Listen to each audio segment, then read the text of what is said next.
You wake before the sun, not because of a rooster, not even because of a dream. You wake because your feet are cold, and because your breath is rising in front of your face in little puffs that dissipate slowly in the dark. It is a winter morning, in 5th century BCE Boeotia, and your hut is made of little more than sun-dried mud, old reeds, and hope. The cold seeps in not just through the gaps in the doorframe but also through the earthen floor. Beneath you. Your family's home, like most in the countryside, is a single room shared with chickens, a broken stool, a tiny hearth, and a thin layer of smoke that never fully leaves after last night's fire. The walls are streaked with soot and rain stains, and the ceiling creaks ominously each time the winter wind howls. There is no insulation, no chimney, no glass windows to catch the light, just small shuttered holes and woven mats you hang over. Then when it gets to bad, you sit up and wrap the only wool blanket tighter around your shoulders. Beside you, your cousin coughs. In the corner, your younger brother, no more than 5 years old, whimpers and kicks in his sleep. The fire has gone out entirely, and the coals have turned a dead gray. Someone will have to go to the hill to gather kindling again. And it's your turn. Mud brick reality's ancient Greek. Peasant homes weren't the shining marble villas you see on postcards. Most country dwellers lived in houses made of mud bricks, built by hand and dried in the sun. These bricks held up well in the dry summers but did little in the wet, bone-cutting cold of winter. Rainwater soaked through the walls in streaks. Once wet, the bricks became soft and crumbled if pressed too hard. In freezing weather, they could crack, leaving gaping holes where cold air pushed its way through. A mud brick wall might be 2 feet thick, but without inner layering or stone reinforcement, it offered little insulation. The floor was packed earth, smoothed flat but never sealed. In winter, the ground beneath became colder than the air above it, and the whole house began to sweat to keep warm. Families slept close together, not for affection, but survival. A single shared body of warmth was the only thing standing between sleep and a slow, stiff waking. Fuel was not firewood. You imagine people simply collecting firewood. Think again. Forests near most towns were stripped centuries ago. By your time, roughly 420 BC, the closest source of true wood is several hours. Walk away and likely guarded by someone with better sandals and sharper tools. So instead, you burn what's available: dried cow dung, straw, small sticks, and anything drifted in by the wind. Olive pits are precious as kindling. Even cut reeds from riverbanks, though smoky and fast-burning, are prized. The problem isn't just warmth. The problem is that a fire eats through your entire day's fuel in 2 hours. 3, if you're lucky. Keeping it going is a full-time job. Your mother hoards kindling like treasure, hiding it in the rafters, under the cot, even in the oven. And the oven is outside, of course. Nothing so warm could be built inside a house made of mud and fear. Smoke on the ceiling when you do light a fire. The whole hut fills with smoke. There is no chimney. You leave the shutters slightly open to let the air out, which of course lets the cold in. People often complain of headaches in winter, not from illness, but from the thick, constant smoke. Infants cry constantly. The elderly cough blood. Most believe this is just how winter is. You squat beside the hearth, coaxing the last ember back to life with your breath. You hold your hands close, but not too close, because you've seen how quickly reed fires bite. It's just enough to see the shape of your hands in the flicker. The rest of the hut remains a blur of shadows and outlines. Your mother hands you a ceramic pot of last night's porridge, barely warm, slightly sour. You eat slowly, because there's not much, and because there's nothing else. Outside, the wind whistles like a blade over the hills. Clothes are not armor. Your tunic is the same linen one you wore in summer. In winter, it's layered with a second tunic, a rough wool cloak. And maybe if you're for Dinetta woven head cover, wool itches always, but you've stopped noticing. Shoes are for festival days. In the cold months, most people in rural areas wrap their feet in scraps of cloth or go barefoot. The dry, cracked skin thickens enough to stand the rocky soil, but not the frost. There are stories of children losing toes to cold, not frostbite. Exactly, there's no word for it, but simply too much exposure. They turn blue, then black. You don't think about that. You just keep walking, no work. No bread. Winter is the enemy of farming. The fields are too wet to till. The vines have been pruned, and the wheat won't come up until spring. That means no work. No work means no trade. And that means no bread. What you stored in the summer must now last 3 months for, if the spring is late. You don't go hungry in the dramatic way stories tell. You go hungry in a slow, quiet way. Meals get smaller, bread gets thinner, water is used to stretch soups. You dream about figs, sometimes, or roasted onions, or cheese. Especially cheese. Your mother's hands are always moving, always kneading, sewing, patching. She doesn't speak unless she must. The cold makes her voice rough and low. The days that don't move, there's no real concept of passing. Time simply passes. The sun rises late and sets early. The animals huddle together. Chickens stop laying. Goats stop giving milk. The roads are wet and dangerous. Bandits grow bold because no one wants to chase them in the cold. So you stay inside. You mend baskets. You twist cordage. You help carve wooden spoons. You stare at the walls. And you wait. You wait for the mud to dry. For the snow to stop. For the ground to thaw. For the olive oil lamp to burn a little longer this time. You wait for the day. It doesn't hurt to breathe when you wake up. But what happens when winter stretches longer than expected? What happens when the stores run out too soon? Section 2. The hungry month of Poseidon. It is now the month of Poseidon. That's how the Athenians marked the time, not in December or January, but by the lunar cycles and the names of gods. Poseidon is the midwinter month, roughly aligned with the winter solstice.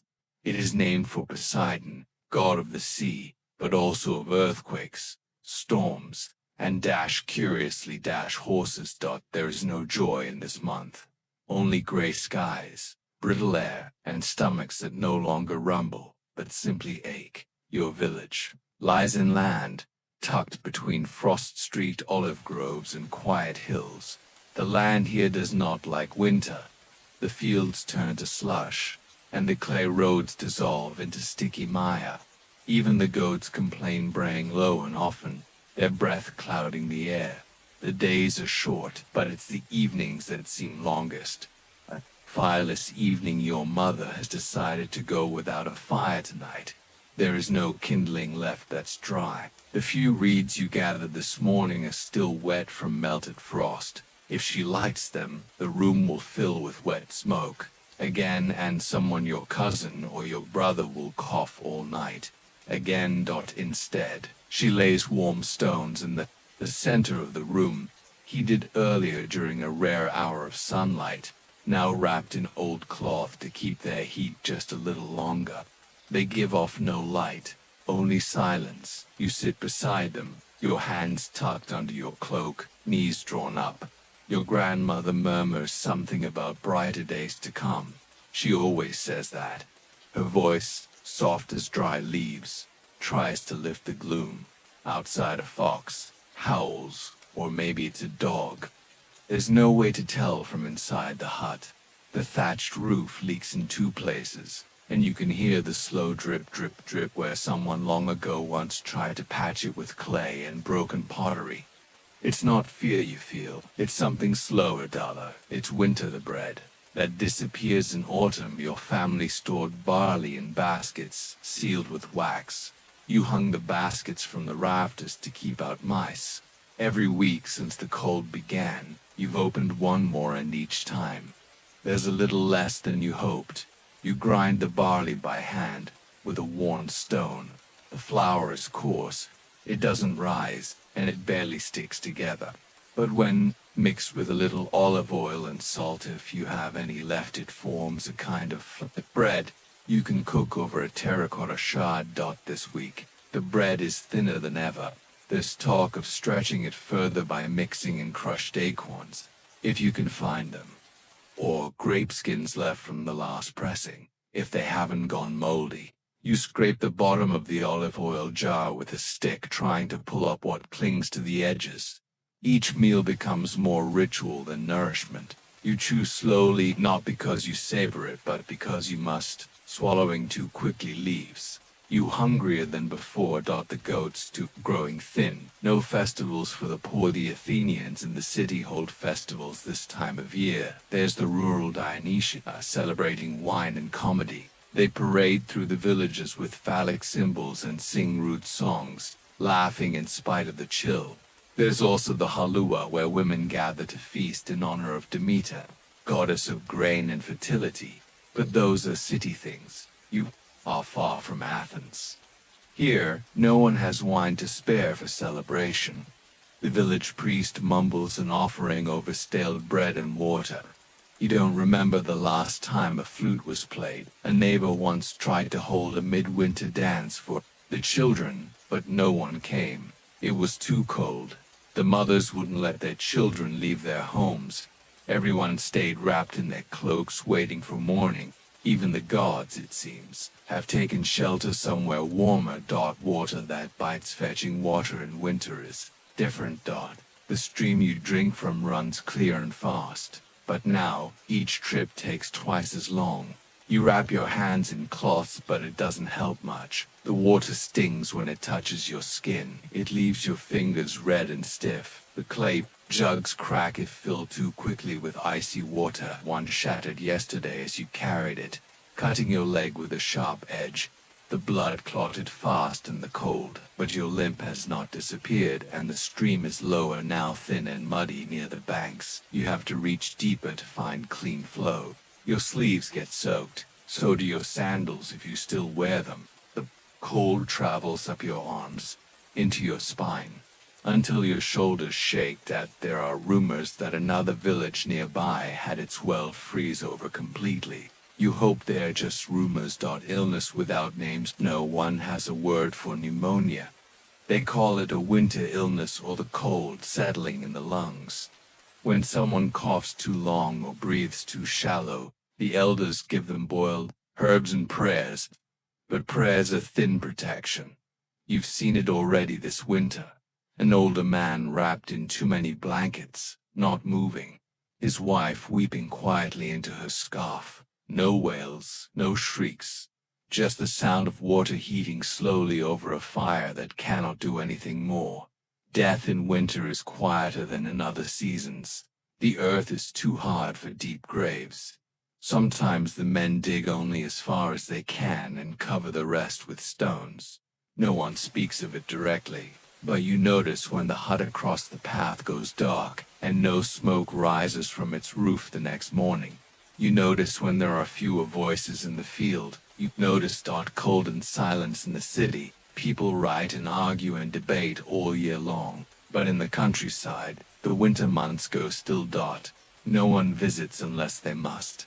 The roads are slick. The rain turns to sleet. The stone paths become death traps. If you slip and your leg breaks, there is no doctor. There is only waiting. You begin to forget the feel of the sun on your skin. You stop watching the sky. Days pass, but you do not mark them. You stop talking as much. You nod, grunt, gesture. Conversation is too much effort when your jaw is stiff from the cold. At night, you listen. To the wind, to the drip of the roof, to your brother's breathing. You become attuned to small changes, the sound of someone rising, the shuffle of rats, the creak of the woven wall mats. Silence becomes not just the background, but the whole world. But even silence ends eventually. And when it does, what breaks it? What does the first sign of change sound like? Section 3. When the thaw begins, you don't notice it at first. The days still begin in cold darkness, and the fire still sputters through straw and reed. But something has shifted, something in the smell of the earth, in the way your breath curls, less thickly in the morning air. You realize, one day, that you're not shaking when you wake up. Your toes are cold, yes, but not numb. The damp in the walls has begun to dry. The mud bricks are holding firm. A small patch of sky glows yellow before dawn. The thaw has begun in your part of Greece. This is subtle. There are no dramatic snow, melts, no rushing torrents of runoff. Just a quiet loosening of the grip that winter had on your life. A sense that the world has remembered how to move forward again. You stretch your arms out, and for the first time in weeks, your joints don't ache with the bite of cold. The return of work with the first hints of spring. The work begins again. It starts with cleaning the ash swept from the hearth, the animal droppings from the corner of the hut, the dry rushes stripped from the floor and burned.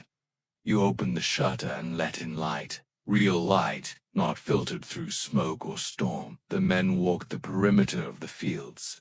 They touch the soil, press it between their fingers. Is it too wet to till, too loose, too sour from runoff? You follow with a basket, gathering early greens from the hills. Not lettuce, there is no lettuce yet, but wild mustard, dandelion, and bitter herbs. Your grandmother smiles when she sees it, her face cracking open like parched clay. Quarter, she says. Food. Even the goats seem to know. They bleat more, pacing and sniffing at the edges of their enclosure. Soon they'll be taken out again. Soon the paths will be dry. You still don't have bread, but there's something else now. Movement, repairs and reminders. The roof must be patched, the outer wall reinforced. You mix new clay with chopped straw, kneading it with your bare hands, pressing it into cracks where winter tried to force its way in. Each repair is a reminder of leaks, of cold nights, of hunger, but also of endurance. You remember the day the pot broke when you slipped in the mud. You remember the old woman down the road who didn't speak again after the first frost. You remember your mother watching the last of the barley disappear from the jar and saying nothing. You don't forget. None of you do. Even now, as you shovel damp straw into the goat pen, you feel it a kind of echo in your bones. The stillness of the long nights, the weight of the air. But you keep working. Because this is the season for rebuilding. The gods wake slowly. The village priest sets up a small altar outside again. It's still too early for festivals, but people begin to gather in twos and threes. Offerings are simple. Dried figs, a splash of oil, a few olives if you've managed to keep any. A prayer to Demeter for strong wheat, a nod to Zeus, if only to keep the storms at bay a little longer. Someone mentions planting barley early this year. Another suggests waiting, remembering that strange frost 2 years ago that killed the first crop. You stand at the edge of the group, not speaking, just listening, watching, breathing. There's a smell in the air, now not just mud or soot, but growth. It's faint, but it's there.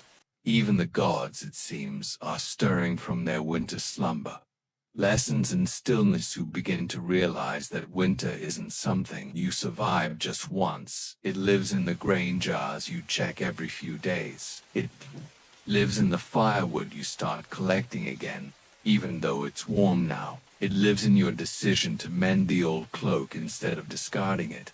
You don't speak of the worst days. You don't mention the coughing or the silence or the missing voices, but they've become part of you. Your hands are tougher, your eyes sharper.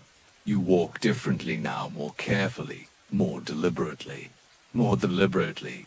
You know the value of dry straw and of clay that doesn't crumble in the rain. And perhaps most of all, you've learned how much life can hide in stillness. How strength can come not from shouting or striving, but simply from staying. From waking up each day and lighting the fire again, a new season. Same world, the world has not changed. There is still hunger, There is still cold, your shoes are still worn, and the floor of your hut is still earth. But you have changed. You no longer wait passively for warmth. You look for it. You prepare for it. You understand that it will come, and also that it will leave again, that there will be another hungry season, another silence that lingers through long nights. But for now, the sun is out, and your mother is humming as she grinds the new barley, and your brother is chasing the chickens outside the hut, laughing at their flapping wings, and your feet, they are warm. Next time you pass by a crumbling village wall or a patch of reeds, by a stream, ask yourself, how many winters did it survive? How many stories does it hold in the silence of the cold? Story 2. The Hearth and the Olive Fuel Shortages and Family Survival. Section 1. The last. Log in the basket. You stand before the hearth, and there's one log left. Not a big one, not a proud, seasoned piece of oak or cypress. Just a knotty, darkened scrap of olive wood that smokes too much and burns too fast. But it is all you have. You stare at it for a while before you place it on the fire, not because you're thinking about how to burn it, but because you're wondering whether you should burn it at all. Because in an average winter in ancient Greece, say sometime between 380 and 360 BC, wasn't the cold alone that threatened to kill you. It was what the cold demanded, heat, and what heat required, fuel, and how very little fuel the land could actually spare. The fire that ate a family's future in theory. Every family had a hearth, a central fireplace used for cooking, warmth, and even ritual, but the fire didn't stay lit all day. It couldn't. A single olive log, carefully split and dried, might last you an hour if you rationed the flame. 2. If you smothered it and let it smoke instead of burn. But in the worst months, Gamaliel and Antistarian, you needed warmth from sundown to sunrise. That's 12 hours every night. That meant 12 logs. Every night, and that was impossible. Wood wasn't free. Not really. Yes, you could walk outside and find twigs, reeds, but true firewood, thick seasoned, slow-burning logs came from managed groves or distant hills. It was too valuable to waste. In the richer parts of Attica, estate owners grew trees specifically for harvest. But if you were poor or even modestly secure, you likely depended on the byproducts of other labors, pruned branches, broken carts, furniture that could no longer be mended, sometimes even dried animal dung.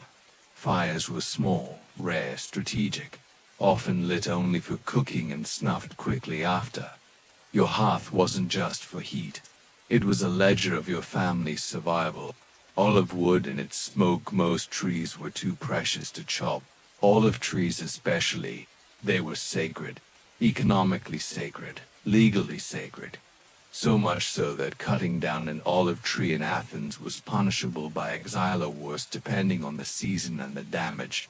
Olives brought oil, and oil was life. For food, light, religious offerings, medicine, even as currency.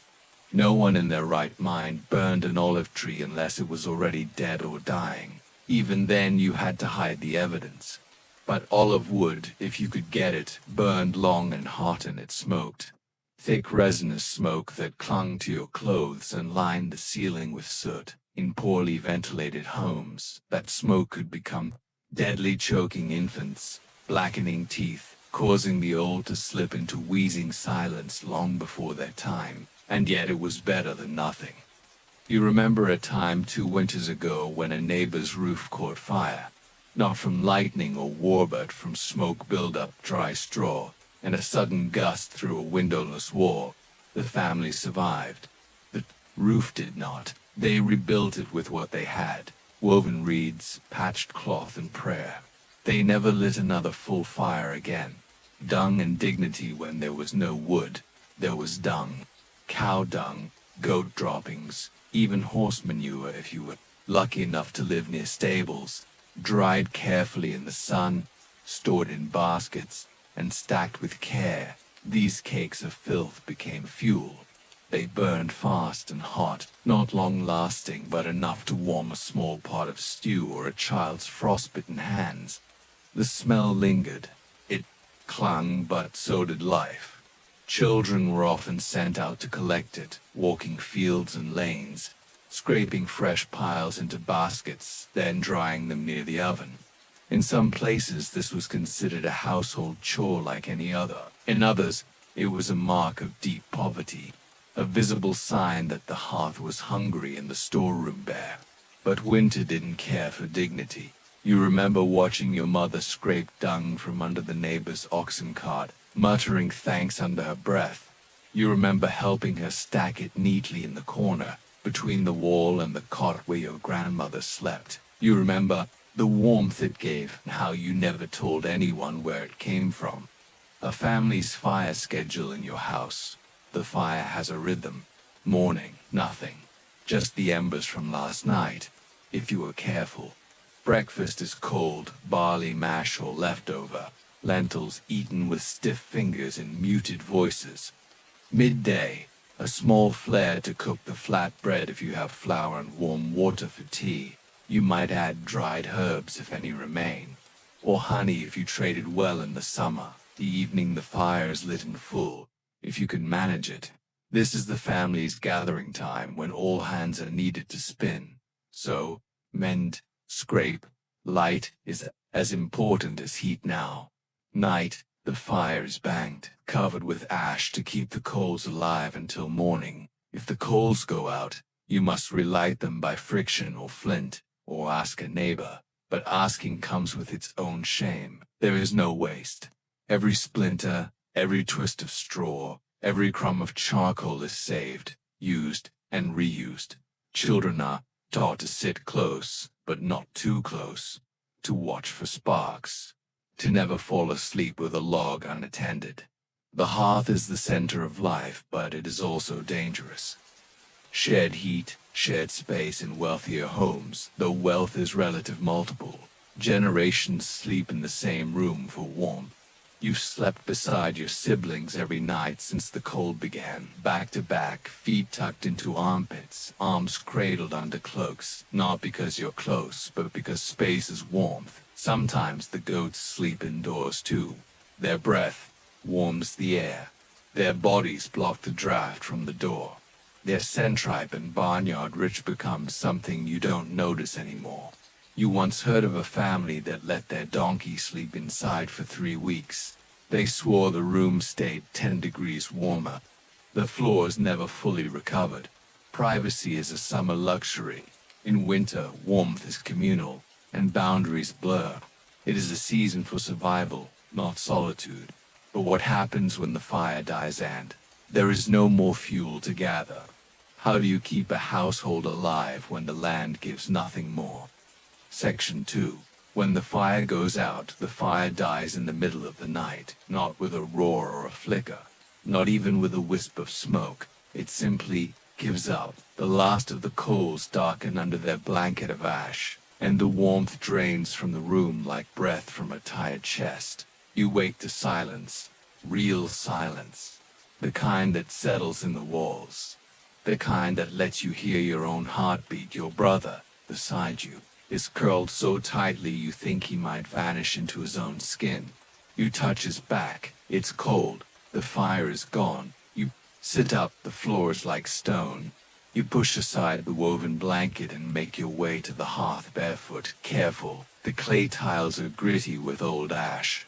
Your fingers tremble as you poke through the coals, just hoping some ember still clings to life. But there is nothing, and you have nothing left to burn. A walk for flame when the hearth is cold, and there is no flint. There is only one thing to do. You must go and ask. Not everyone in your village has fire. Many are in the same state as you, coals gone out, fuel exhausted. But a few families, wealthier or better prepared, keep their hearths burning through even the leanest nights. You wrap yourself in your thickest cloak and step outside. The air is sharp enough to crack your lips. Frost clings to the edges of the stone path. You carry a small ceramic pot, stuffed with dry moss and old rags, hoping to bring back a spark. It feels like asking for charity. It is. You knock on a door. The sound echoes. A long moment passes. When it opens only halfway. A woman peers out, older, hard-eyed, wrapped in layers. Her breath clouds the air. You say what everyone says. Our hearth is cold. She stares, then steps back. A few minutes later, she returns with a small flame wrapped in thick cloth. She does not speak. You thank her. She nods once, and the door closes again. The pot is warm in your hands. The moss inside smolders, not burns. It will last just long enough if you hurry. This is the quiet system of village life in winter. The passing of flame, one family to another, like a secret currency. The olive pit economy. What remains of last year's olive harvest sits in a sealed jar by your mother's sleeping place. Not whole olives.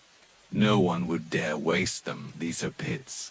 The crushed, scraped, half-charred remnants of olives pressed for oil in the early fall. They're blackened and hard as pebbles, worthless for food, but they burn.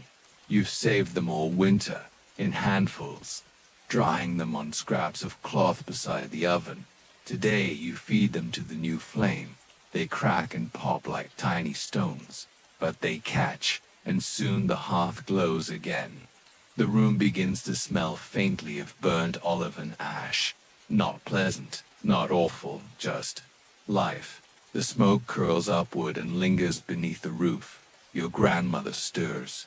She doesn't ask what happened. She knows. She pulls the blanket closer and whispers something you don't catch. Probably thanks. Cooking without fire. Sometimes the fire isn't used for heat at all. Sometimes it's too weak or too precious to waste on boiling stew or baking bread. In those cases, your family eats cold. There's barley porridge soaked overnight in warm water from the last fire, then eaten soft but uncooked. It fills the stomach but leaves you colder than before. Dried lentils, rehydrated just enough to chew. Wild greens, washed and salted but not stewed.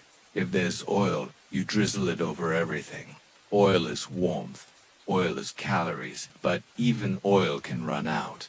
Your mother has learned to stretch it farther than seems possible. She pours it with a stick instead of a hand. She scrapes the inside of the amphora with a broken reed. She even washes the storage jar, collects the oily rinse, and uses it to rub on the children's hands against the wind. You've seen her pretend to eat some nights, sitting close to the fire, chewing nothing. You've seen her slip a little extra onto your brother's plate when she thought no one was watching. Everyone is watching. Fuel theft and forest law in the old stories. People gathered firewood freely. But in your lifetime the laws have changed. The forests around Athens, Corinth, and even Delphi have thinned. Whole hillsides were stripped to build ships, temples, and city walls.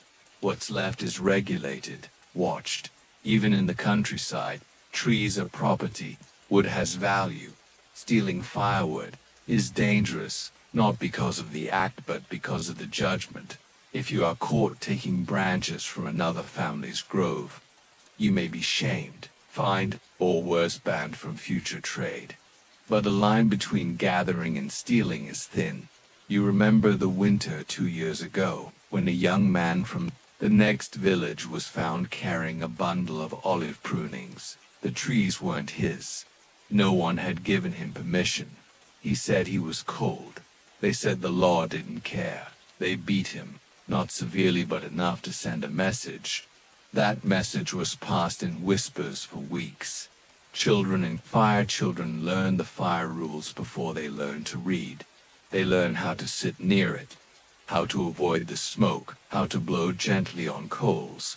To bring them back to life, they learn that fire can cook and destroy, that even a single log is precious. They learn not to waste, not even the scraps. They play games with charred twigs, drawing shapes in the ash.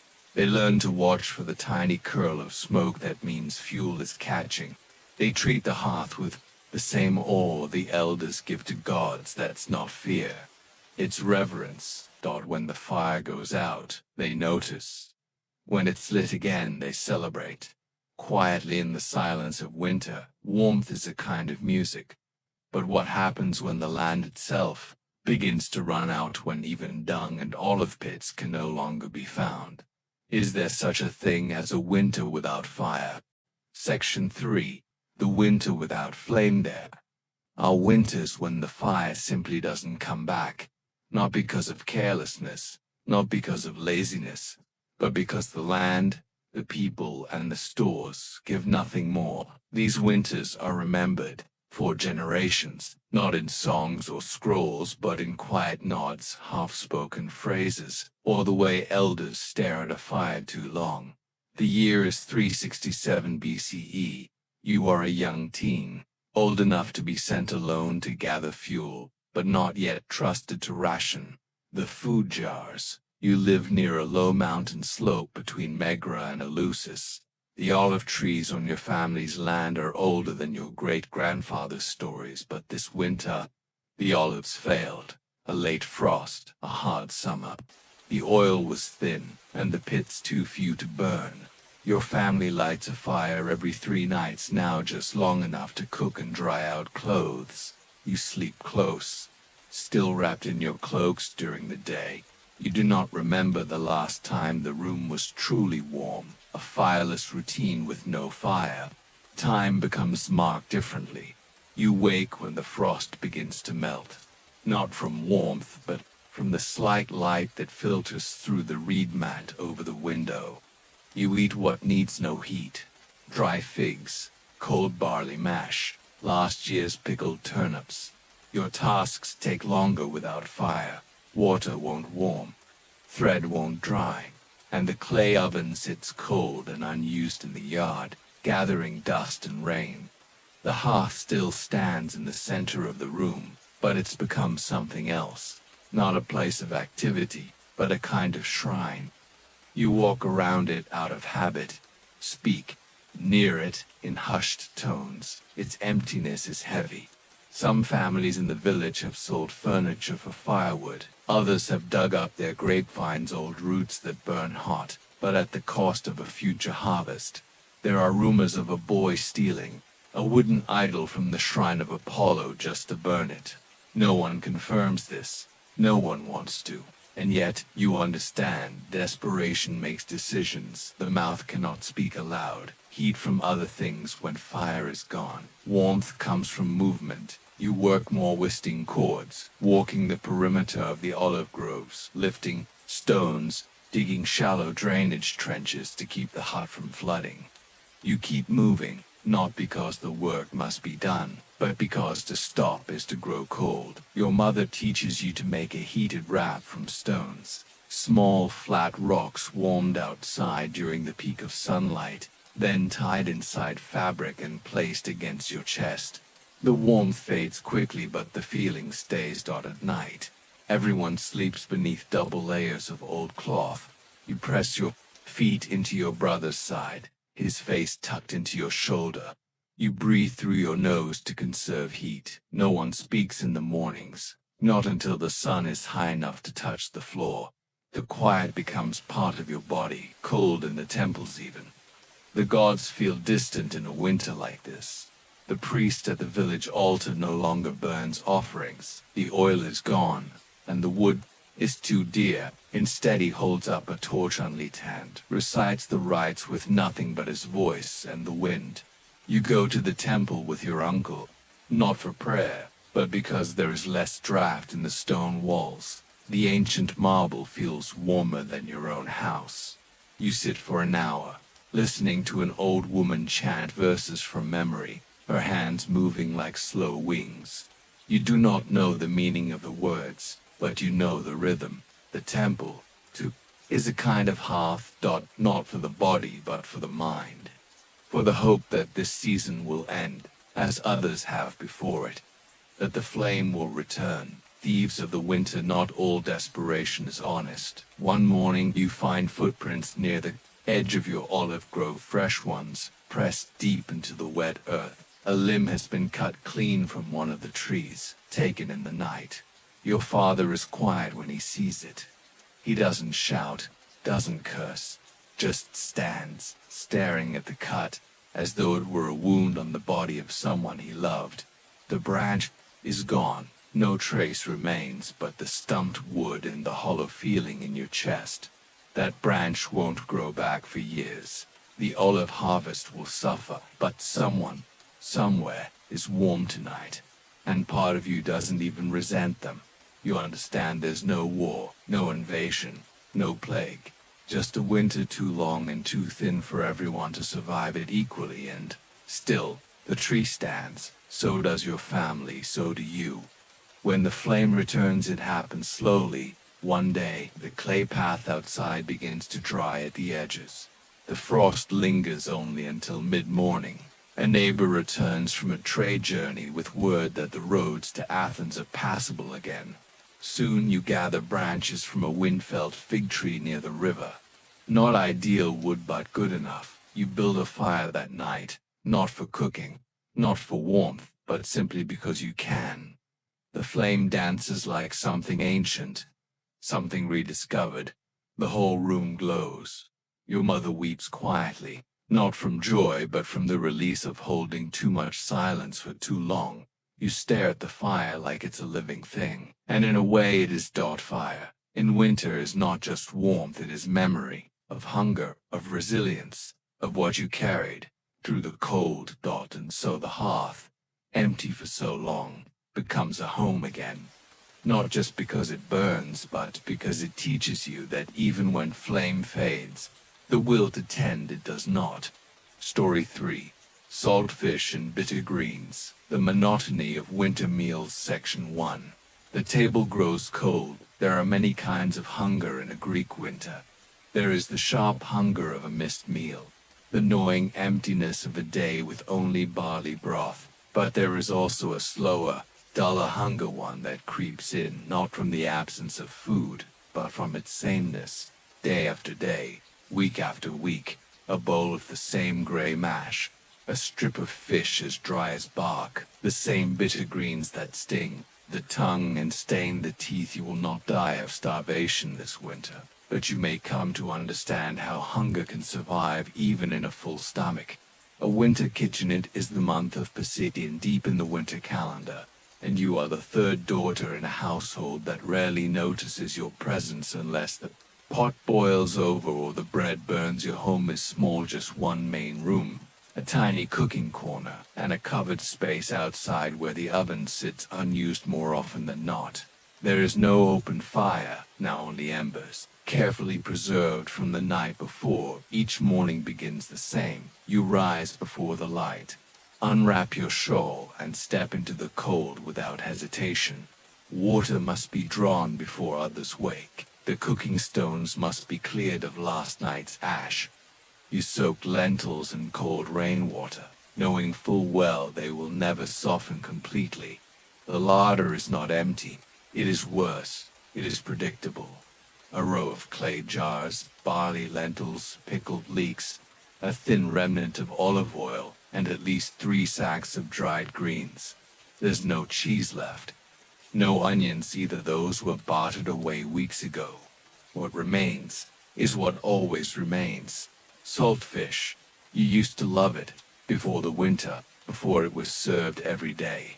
Now it tastes like rope, fish that never left the sea. The fish comes from Piraeus, preserved at the docks by men with strong arms and little patience. They split it open, layer it in coarse salt, dry it on boards, in the sun, then wrap it in palm fiber and send it inland on donkeys. It arrives stiff, gray, smelling of the sea and something sharper. Your mother breaks it over a stone like kindling, then drops the shards into the stew to soften. It never does. This fish has been dead longer than your youngest brother has been alive. Still, it is food. It is protein. It keeps you upright, but it is also a symbol, a sign that you are surviving, not thriving. A winter meal without variation is a lesson in patience, and your patience wears thin with each bowl. Sometimes you chew without swallowing for minutes at a time, just to make the meal last. Wild greens. Bitter hearts, there are many names for the greens. You gather quarter, but none of them taste sweet. You pull them from roadside ditches and old terraces, chicory, sorrel, mustard leaves, dandelion. In the warm months, they are a welcome addition to meals. But in winter, they become the meal, boiled to bitterness, served cold or warm, depending on the fire. You've learned to pick the young ones, smaller leaves that sting less, but even then they fight the tongue. The bitterness sits in your teeth for hours. Greens do not fill the belly, not really, but they are the only thing that still grows. And they keep illness at bay, or so the older women say. One morning you tried to soak them in oil to soften the flavor, only to be scolded. Oil is for bread, not weeds, your aunt. Snaps start, so you eat them plain. Again and again, meals without celebration feasts are far from your mind. The winter solstice passes with no wine, no roasting goat, no honey cakes. The barley is too precious. The olives are reserved for trading. Even the bread is flat and grey barely leavened. There is no sense of occasion in your meals, only routine. The oldest man in the household, your grandfather, eats first. He takes the thickest part of the stew, the top crust of the barley loaf, and the largest sliver of fish. His teeth are failing, but his appetite is not. You eat after him. In silence, no one complains. This is the order of things. Sometimes, when the room is quiet, you dream of roasted meats, of figs dipped in honey, of sharp sheep cheese melting on warm bread. And then you remember, those things are summer food, that this is not summer, this is winter. A hunger for change. The hardest part is not the cold, nor the work. It is the sameness. Every day you slice the same fish, boil the same greens, grind the same grain. Your hands know the motions without thought. Your body moves through the tasks like a wheel turning in the dirt. There is no novelty, no spark, only the quiet repetition of survival. You wonder if this is what adulthood means, learning to chew without tasting, learning to serve without hope of being served in return. Some nights you consider skipping the meal just to feel something different, but hunger is stronger than boredom, so you eat, and the fire, though weak, still flickers. If salt fish and boiled greens are all you've known for weeks, how do you remember the taste of something better? Or do why? Section 2. The smell of warm barley. There is a moment, just after sunrise, when the courtyard still holds the cold of night, and the hearthstones remain black with yesterday's smoke. In this fragile hour, before voices rise and footsteps stir, you enter the kitchen with a question you've begun asking more and more. Can I make this meal feel new, even if it isn't? Because today, like yesterday, you will cook what little remains. The jars hold no surprises. The shelves are unchanged. But perhaps if you stir it slower, or warm the barley just a bit longer on the coals, something might shift. Maybe not in the food, but in your experience of it. You aren't seeking flavor anymore. You are seeking comfort. And comfort, it seems, has become its own kind of scarcity. Warming barley and watching steam. You start with a barley. It is the grain of the poor, though in winter even the wealthy rely on it. Wheat flour is too expensive, too rare. Barley, with its rough hull and stubborn bite, resists softening but fills the stomach. You mix it with water until it thickens into a paste, not quite bread, not quite porridge. It bubbles faintly on the flat stone pan as you hover close, fingers outstretched to feel the steam. Sometimes you add a pinch of salt or stir in crushed lentils from the night before. Once you even ground in wild fennel seeds you found near the stream. It did little for taste, but it felt like a secret to your own small rebellion against monotony this morning. You warmed the barley slower than usual, letting it crust along the edges just slightly. You know your brother will scrape those bits off the pan and eat them like burnt cheese. It's his only joy at breakfast. You don't mind on in winter. Sharing joy, even burnt barley joy, is survival. The olive oil reckoning, you are down to your final ladle of olive oil. It sits in a small amphora half hidden behind the grindstone, where no one else dares to reach. It smells faintly sweet like sun-dried wood and bitter almonds, and, when poured, it glows like gold. In summer, you might drizzle it on everything, but in winter it is precious, an ingredient, yes, but also a currency, a medicine, a sacrifice. You consider using a few drops on today's greens, but hesitate. Then you remember, your cousin is coming today. He's bringing winter onions from the coast, coarser, smaller than spring onions, but sharp enough to pierce through even the blandest stew. You will trade. And with trade comes the possibility of something better. So you open the oil jar, dip a spoon into its depths, and pour just a single line of liquid across the cooked barley. It shimmers, you smile, you almost feel full. The cost of variety. When your cousin arrives near midday, his donkey carries 2 bundles of shriveled but potent onions, wrapped in wool. He's traded a broken jug and some cured pork fat for them, traveling 2 days along muddy roads just to deliver them here. Your mother offers him a bed and a place at the fire. You offer him 2 spoonfuls of oil. He accepts with a nod, no haggling, no fuss. There is an understanding. In winter, the goods may be meager, but the need is not. You slice the onions thin, press them into the greens, and heat the pan once more. The smell hits before the steam does, sharp, earthy, honest. It fills the kitchen like incense. For a moment, you all just breathe. Even your grandfather sniffs the air and sits straighter. Onion and barley, saltfish and chicory, a thread of oil. That is dinner.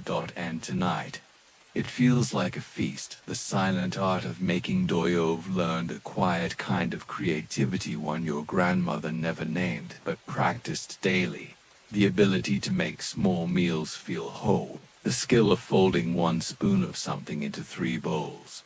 The gift of distraction, cutting the bread just thick enough to slow the bite, layering a leaf under a crumb to stretch the appearance of plenty.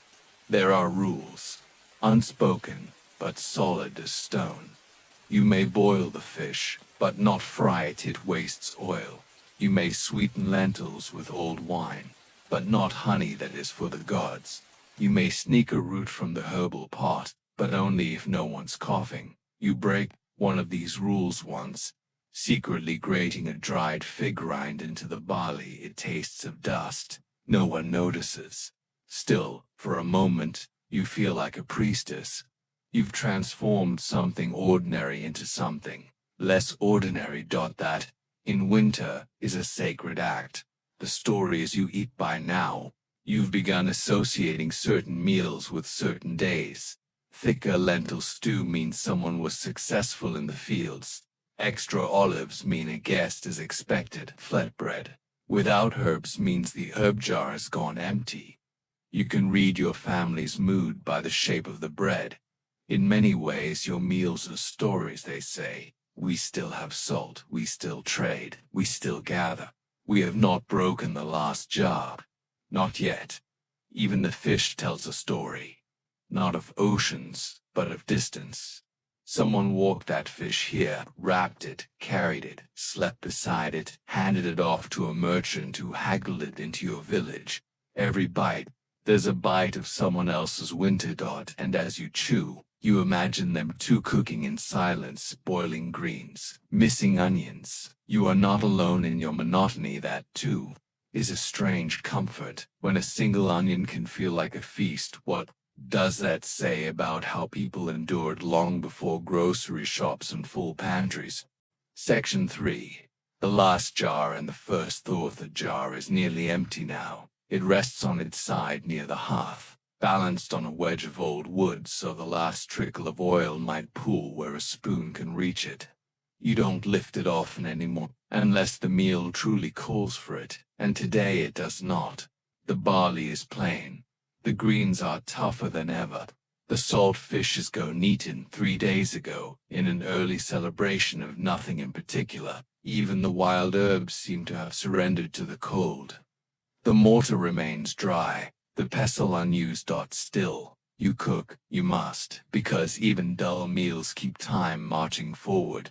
They mark the days as surely as stars, and when every day tastes the same, you find new ways to feel that time is passing. Dinner time as ritual dinner no longer begins with hunger, it begins with sound. A footstep on stone, a pot being lifted, a log snapping in half, the scraping of a knife across stale bread. These noises draw everyone to the hearth. Not quickly, no one hurries in winter, but eventually.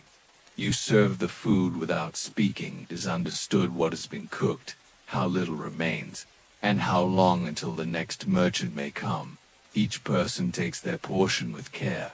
No complaints, no praise, just a nod, or a cough, or the faintest from the oldest child when the barley is warm enough. You don't talk about the food anymore. You talk around it. How many crows did you see today? Was the smoke thinner this morning? I think the neighbor's goat is gone. No one answers directly.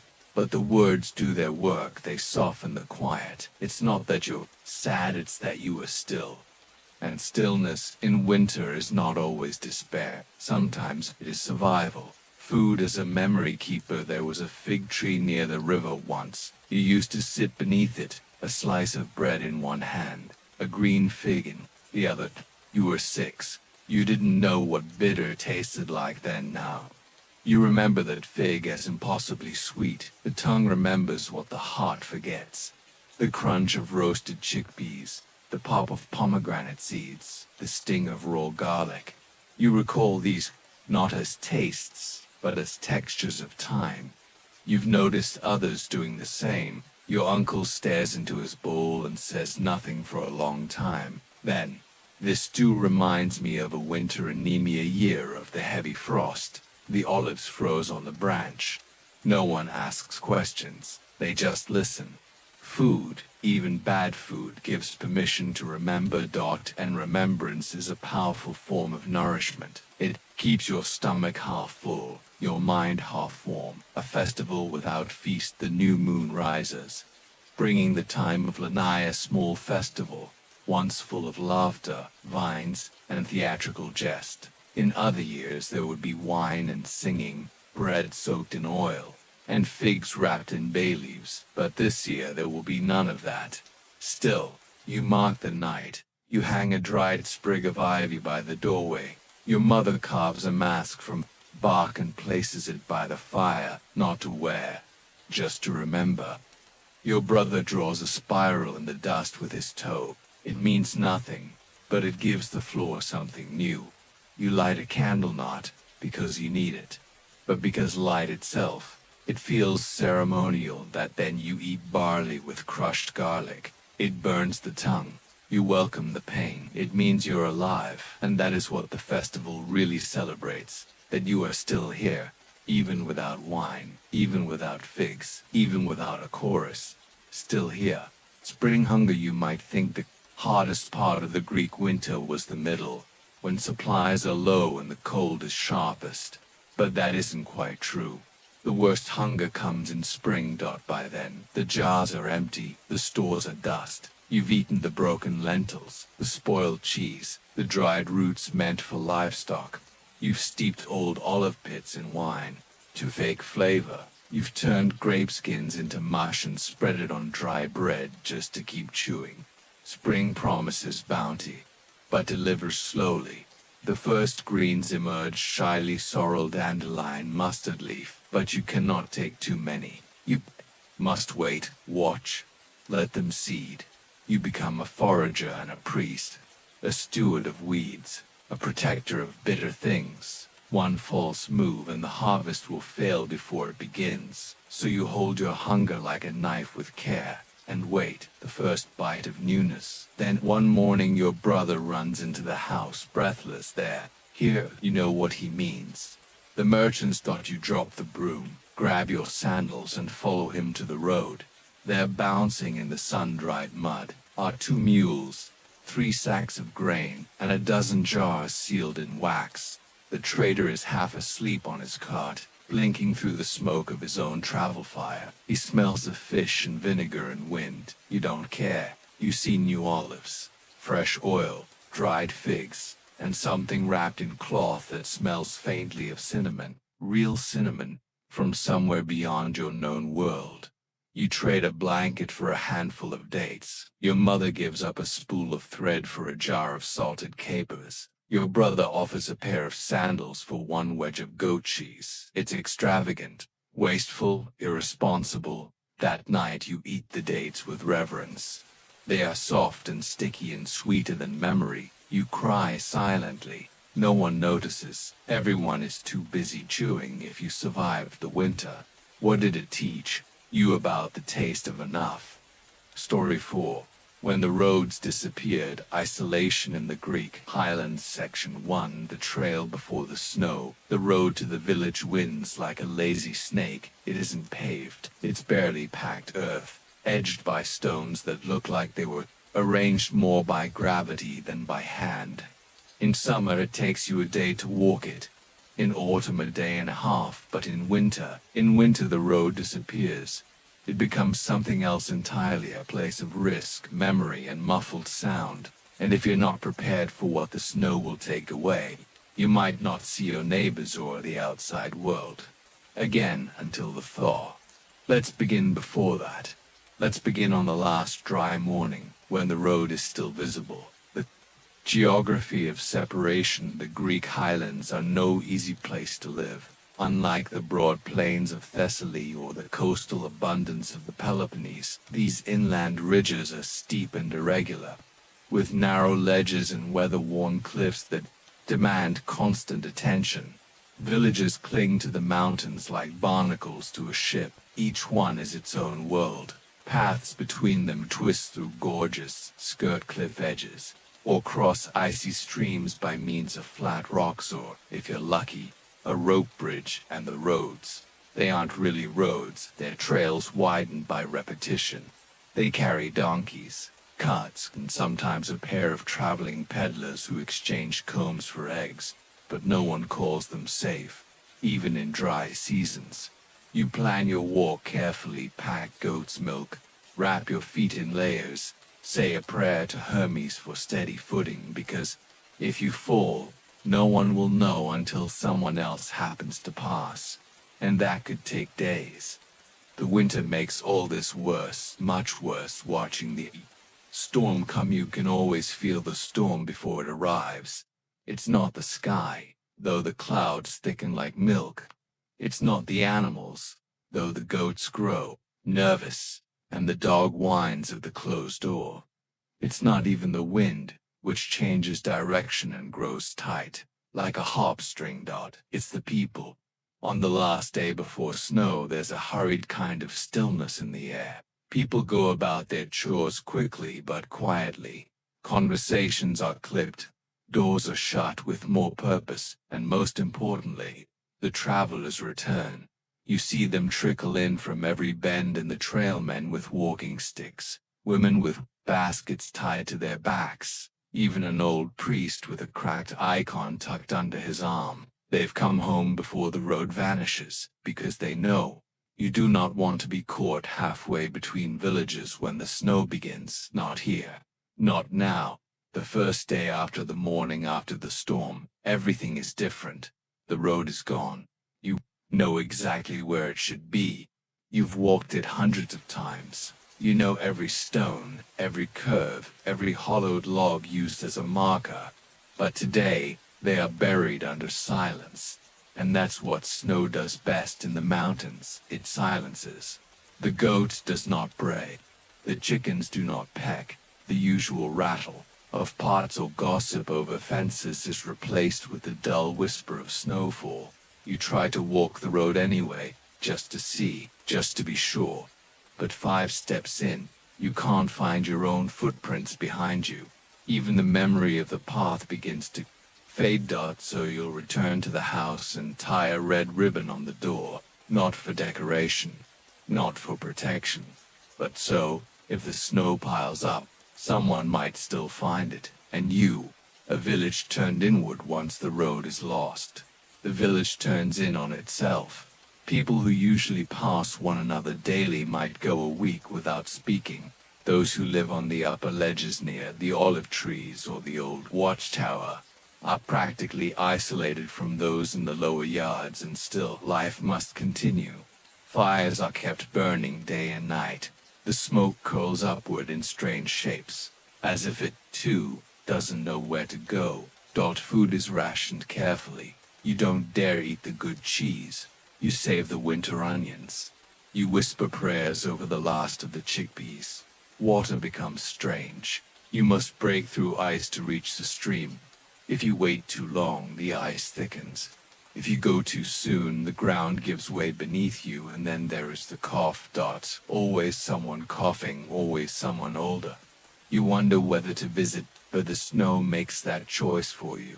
You stay home and hope. Disconnection as a way of life. The worst part isn't the cold, it's the uncertainty. You don't know if the neighboring village has food. You don't know if the merchant passed through or turned back.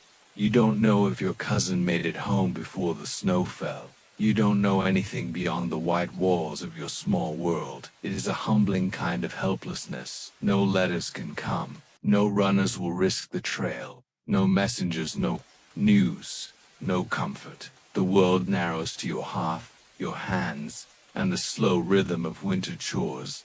You begin marking the doorframe again, notching lines to count the days since the storm.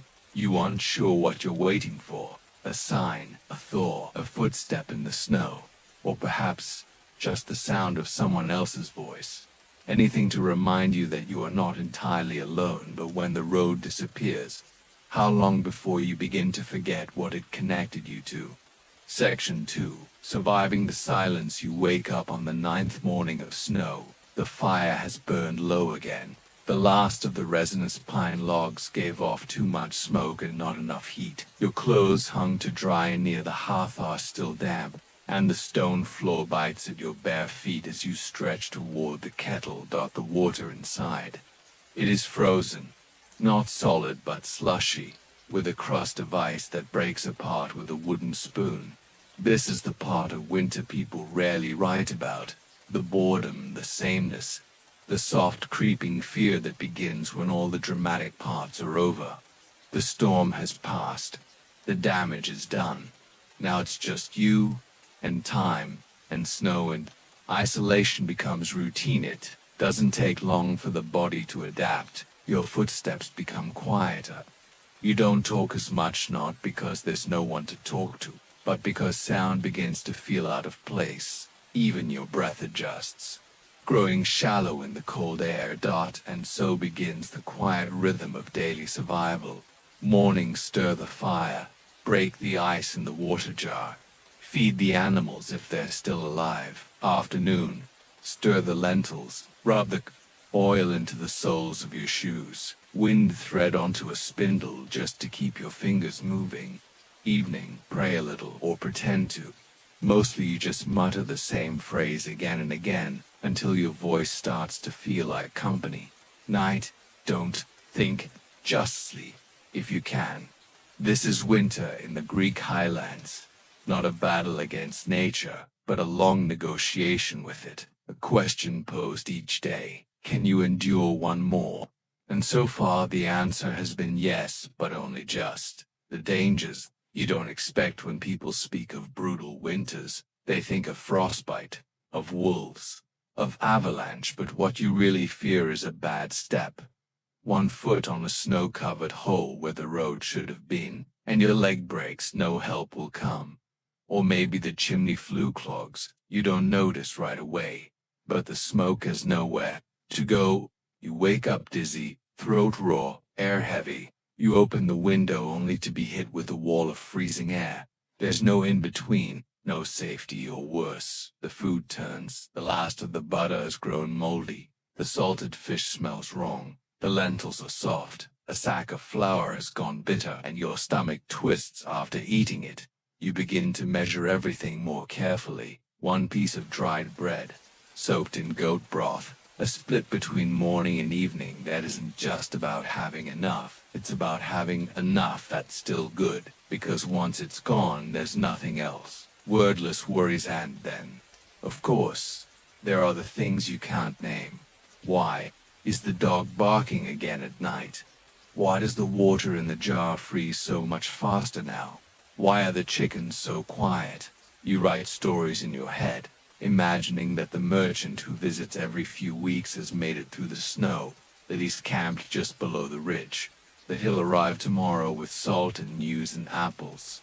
But morning brings only more. Gray dot, you hold your breath and listen to the wood creak under the weight of snow.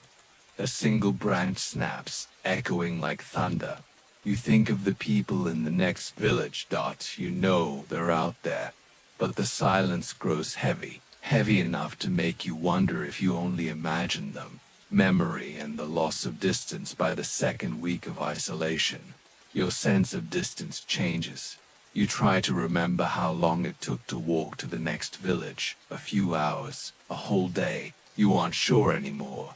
The road is gone, the landmarks are gone. Even the memories begin to blur, like footprints in fresh snow. You remember a well, somewhere along the path, a flat stone beside it where you used to sit and eat cheese wrapped in grape leaves. But now, when you close your eyes and try to picture it, you can't remember if the stone was gray or red, or if the well was square or round. You try to recall the face of the peddler who sold combs. His name was what, Ariston, or maybe Leonidas. You try to hear your cousin's laugh, but it's faint now, like something you dreamed instead of lived.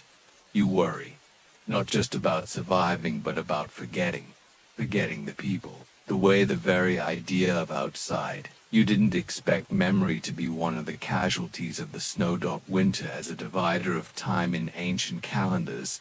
Winters were counted not by months, but by events. This was the winter of the deep snow. Someone might say years from now. Or, that was the winter when all the goats starved. Winter divided time into before and after. And though nothing dramatic happens each day, you begin to understand how slowly history turns. You sharpen your knife on the same whetstone your father used. You light the same oil lamp. You stand at the same window and look out at the same white slope. This is how centuries pass. Not with battles and speeches, but with slow, repetitive days of silence and survival. Winter makes you feel both ancient and invisible, like a figure carved in wood and left on a shelf to gather dust. A moment of contact, and then on the 17th day you hear something, not the fire, not the dog, not your own voice. A knock. You freeze, literally and figuratively. Another knock, then a pause, then another, softer this time. You pull on your cloak. The door groans as you open it. There, standing half buried in snow, is someone from the next village, wrapped in furs, eyelashes white, holding a cloth bundle. They don't say much. Just this. Thought I should check. You nod, stunned. Do you invite them in? You put water on the fire and cut a slice of bread. You light the second lamp, and for the first time in days, the silence breaks. You talk not about anything important, but about anything. You sit close, wrapped in the same blanket, watching the fire crackle and pop. And it's only later, much later, as they fall asleep near the hearth, that the question begins to form. What makes someone risk a road that doesn't exist anymore? Section 3. The road reclaimed. You rise early on the 22nd day. The skies have finally cleared, not blue, not quite, but a softer, lighter gray. And under it all, the world has stopped steaming. Snow still coats the ground, crusted now, but not fresh.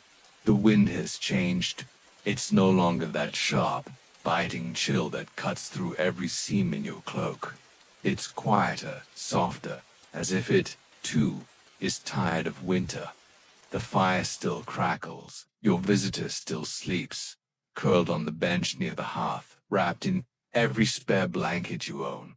You sit with a bowl of broth and let the silence feel different now, not oppressive, but shared. And for the first time in many weeks, a different idea enters your mind. It may be time to walk the road again, the path beneath the snow. The concept of a road in these parts was never as fixed as modern minds imagine. It was not paved, not straight. Sometimes it was barely more than a footpath, traced along sheep trails, hopping from rock to rock across the hills. Still, people remembered it, by instinct, by foot memory. The old route from your village to the next ran alongside a dry stream, curved past a ruined watchtower, then crept behind a copse of oak trees. All of it now under 3 feet of snow. Still, you can see the shape of it, not clearly, but like a ghost beneath a sheet. You can sense where it must be. So you wrap your feet in wool. You lash old leather sandals over them. You tie your cloak tight and tuck your bread and oilcloth into the small satchel your father used when he brought goods to the winter markets in Thermon. You step outside and listen. The snow makes no sound, so you walk. Every step counts. It's not easy. What was once a 2-hour walk now takes the better part of the day. You fall more than once. Your breath comes in ragged bursts. Your knees ache from climbing, and your thighs burn from bracing downhill. The stream is buried, but you follow the line of trees.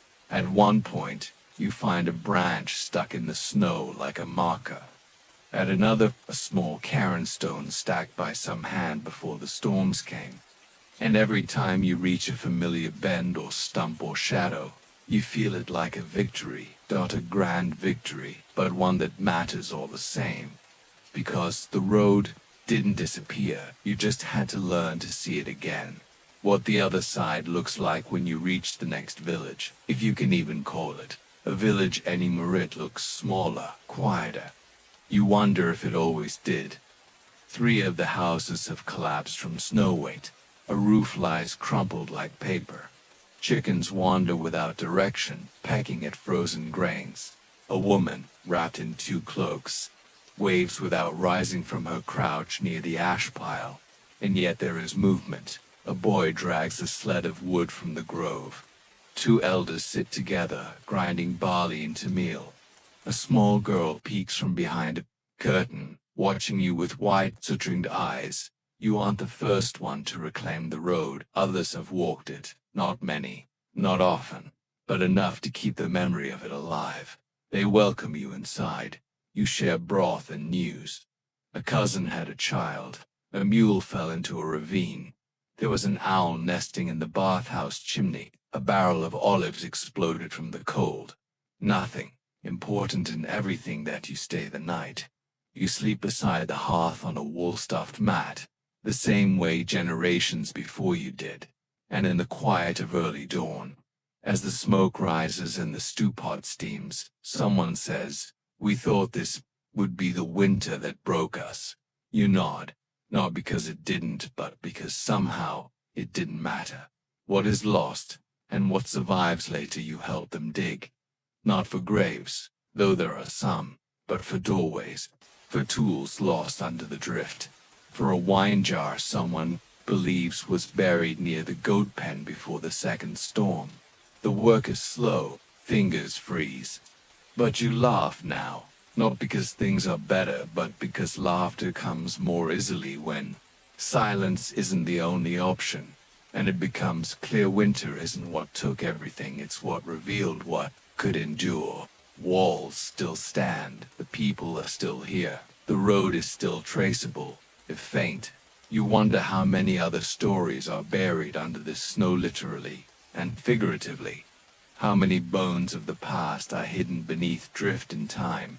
How many others walked this same path centuries ago, thinking the road had vanished to find it again, step by step.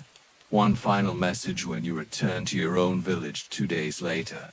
You carve a mark on the old tree at the pass, a simple sigil, half sun and half stone. Your father did it once, long ago, after his first winter, crossing. And now you do the same. Not for direction, but for proof that you were here, that the road still connects. that though the snow fell and silence grew, someone reached the other side and came back. You tell the old man by the hearth the story. He grunts. The road's always there, he says. You just have to remember where to look. And as the first meltwater begins to trickle down the hill outside, soaking into frozen soil and vanishing between rocks, you understand the road didn't disappear in the winter. We just forgot how to walk it. Story 5. Smoke in the rafters, heating a home without burning it down. Section 1. Fire. The slow companion. It always starts the same way. A thin coil of smoke rises in the dim interior. It curls like a cat's tail toward the roof beams, catching the faintest light from a high window. It does not rush, it does not hurry. The fire is young, just stirred to life, nestled beneath yesterday's ash. You fed it sheep dung and broken olive twigs. The ember accepted both. Now it lives. And so does your home, in a highland village in central Greece. Winter isn't just cold, it's the enemy, and your one true defense is not wool, nor walls, nor bread in the larder. It is the hearth, but the hearth is fickle. It is loyal only to those who know how to court it. And you have spent every winter of your life learning that dance, the house that holds the heat to a stranger. Your house might look like little more than a box made of stone and mud. The walls are thick, perhaps 2 feet in places, made of field rock and packed earth. The roof is flat, supported by heavy beams of fir and covered with a mixture of soil, straw, and reeds. Some winters, that roof sags under the snow until it threatens collapse. You push at it with long poles from inside, like generations before. But inside it, is a carefully crafted system of heat and smoke. The hearth is at the center of the single-room dwelling, not near a wall, not by a corner, centered always, because warmth in a home like yours must radiate like a sun. There is no chimney. Instead, smoke finds its way through the beams, rising up and leaking slowly out through holes in the thatch, or a vent in the corner. The rafters are black with soot. The smell of creosote clings to your clothes, your bed linens, your hands. But without it, you would freeze. The fire's many forms. You don't burn logs. Not often. Forest wood is scarce. Much of it is needed for tools or trade. What you burn is fuel gathered with corolive branches from pruning, dried vine stalks, even animal dung pressed into discs and left to dry in the sun through autumn. The dung, once lit, burns slow and hot. It smolders rather than flaring. It is the fire of survival, not of comfort. You must feed it steadily. Neglect it for an hour and the warmth fades. Leave it overnight and you might wake to frost on the inside of your clay cup. But when tended correctly, it lasts. And more importantly, it cooks. Because winter meals are not feasts, they are broths, porridges, stews, beans, lentils, dried onions, a clove of garlic, a thread of last summer's time, all of it simmered endlessly over the coals. Some families keep a pot hanging above the hearth all winter long, never empty, just refreshed with whatever's at hand. It's not a dish, really, it's a continuation, and it matters more than you can say. The danger overhead the fire gives, but it takes two. Every winter someone loses a house to flame, or worse, a family, because a roof soaked in resinous soot. Is tinder one spark, rising too fast, catching on a beam, and the home becomes a pyre. There is no fire brigade, no water pump. You fight with shovels of dirt, with wet cloaks, with prayer.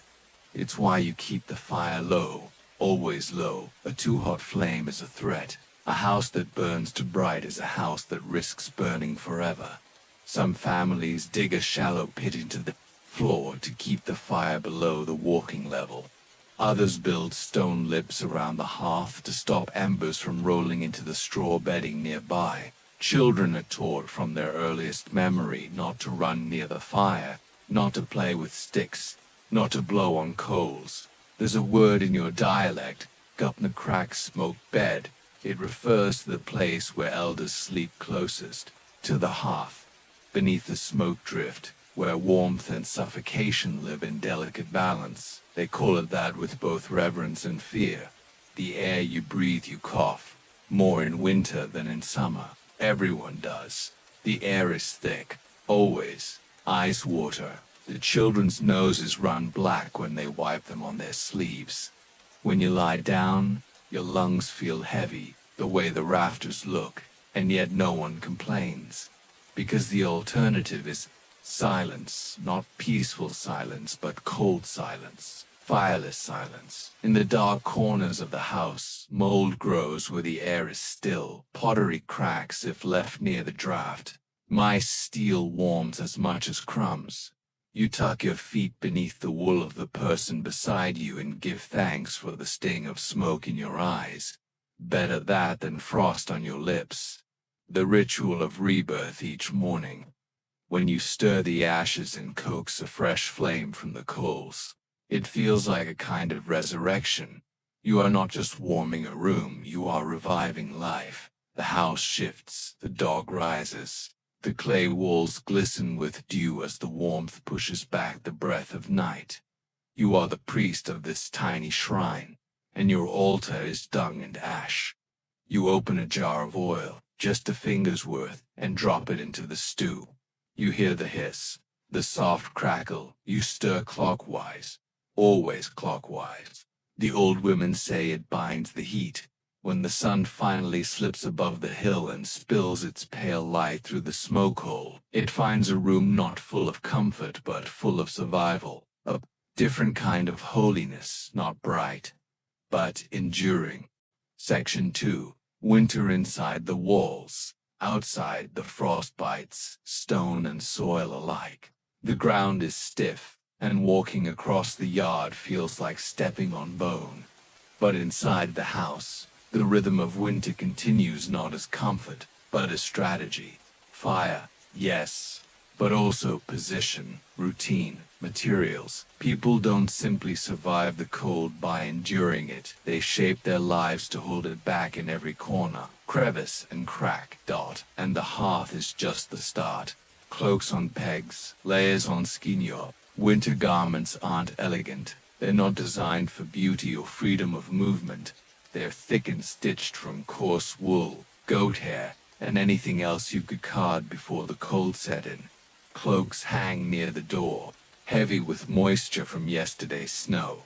Beneath them, children sleep under layers of cloth, woven blankets, and even animal skins passed down for generations. Wool is the insulator of the age. Linen is reserved for summer. In the winter months, clothing becomes architecture, a second house, built on the body, and it never fully comes off, even indoors. You wear your outer layers until the day warms, and you rewrap them long before dusk. The act of undressing becomes rare, reserved for washing, rare ceremonies, and sleep. And even sleep happens in layers. The layout of warmth, the house is a single room, but it is zoned subtly. You do not need walls to know which part is warmer, or where the draft creeps in, or which the spot catches the last of the fire's rays before they fade. Near the fire, warmth is reserved for the oldest members of the household, or infants still swaddled in sheepskin. The hearth is their lifeline, but the warmth comes at a price. They breathe the most smoke. The middle ground is for work, carding wool, mending clothes, stringing dried herbs for storage. Here, one might stretch out a leg toward the hearth while still keeping some distance from the worst of the smoke. The farthest wall is coldest. It's where stored items live: grain sacks, olive jars, the amphorae of wine and vinegar sealed with wax. That wall leans into the mountain itself. Sometimes, slick with condensation, it is colder than the air, and its proximity makes your teeth ache when you sleep too close. Children often wake up pressed against it, rolled in the night by other sleeping bodies. They wake shivering. You pull them back toward the heat. The house breathes like this. Nightly, drafts and cracks in our house is sealed. Despite the thickness of stone, cold finds its way in, through gaps between roof beams, under door planks, through the floor if it is only packed earth. You try your best to plug the gaps with cloth, straw, clay, but some wind always wins. You learn the habits of the breeze, which hour it arrives, which corner it prefers.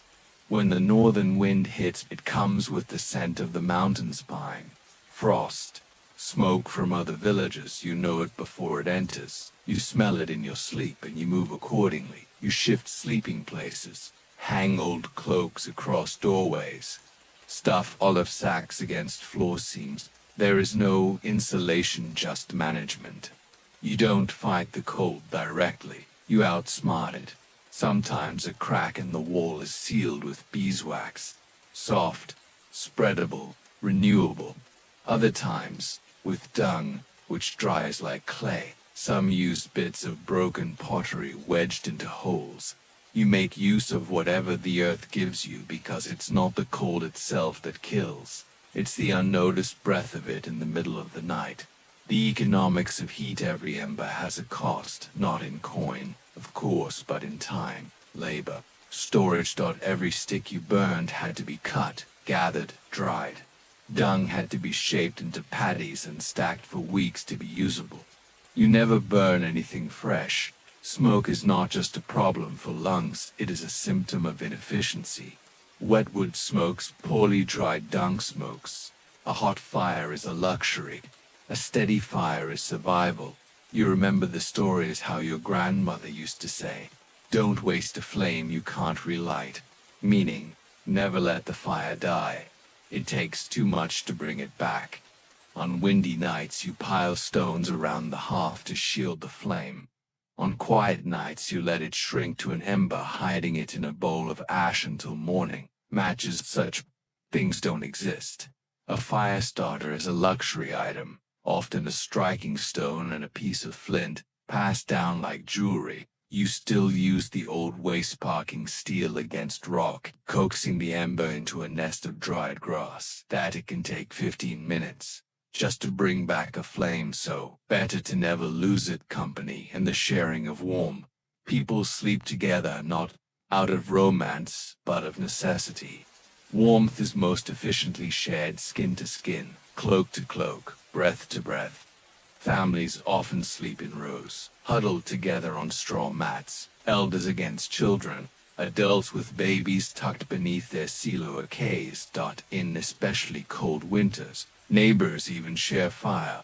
You remember once, perhaps 10 winters ago, when your own fire failed, and your father trudged barefoot in the snow to the neighbor's house. At dawn, carrying a clay bowl and a woolen wrap, he returned with a single glowing coal. You treated it like a king, fed its slivers of dry vine, cooed to it like a child, until it bloomed once again. The word for neighbor in your dialect also means flame sharer, and it makes sense, because in winter, fire isn't property, it's lifeblood, and lifeblood shared is survival. The ceiling, of black above it, all silent, patient, inevitable, hangs the roof. Every year it gets blacker, soot layers upon soot, until the beams are lacquered with a darkness no washing can lift. The smoke paints your house from the inside out, and this is its signature. A visitor from another time might ask, why live this way?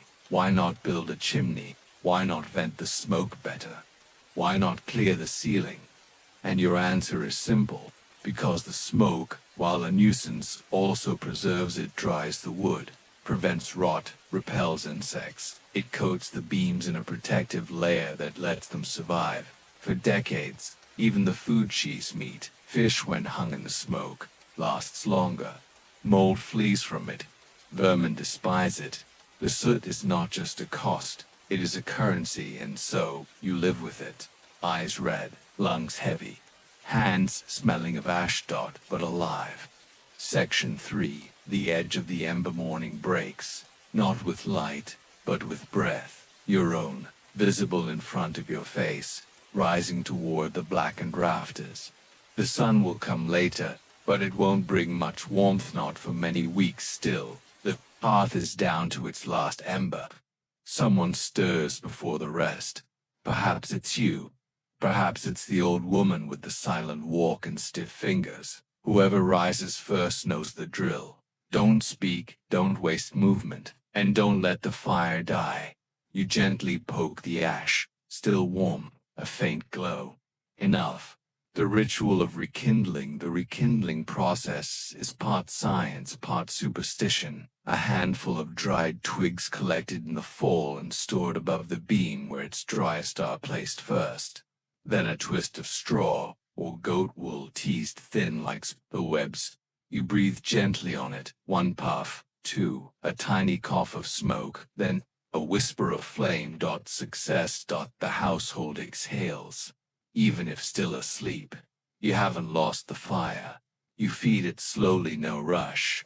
To shock a fire with thick wood too soon is to smother it.